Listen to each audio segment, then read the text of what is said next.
యాకోబు ఏడుస్తున్నాడు. ఇక్కడ ఏడుస్తుంది పురుషుడా స్త్రీనా?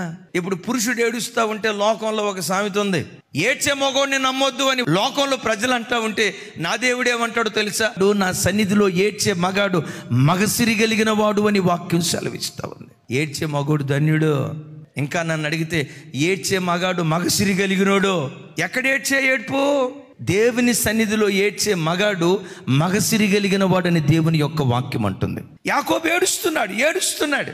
ఒకవైపు తన మోసపూరితమైన జీవితాన్ని బట్టి రాబోయే కాలంలో జరగబోతున్న పొంచి ఉన్న ఏశావు రూపంలో ఉన్న ప్రమాదాన్ని బట్టి యాకోబు ఏడుస్తున్నాడు. విచిత్రం ఏంటో తెలుసా? ఆ ఏడ్పును ఆకాశం అందలి దేవుడు చూసి గగనాన్ని చీల్చుకొని బేతేలు యొద్దకు దేవుడు దిగివచ్చాడు. నేనంట పరలోకంలో ఉన్న దేవుణ్ణి భూలోకానికి దించేదేదో తెలుసా? నీ కన్నీటి ప్రార్థనే.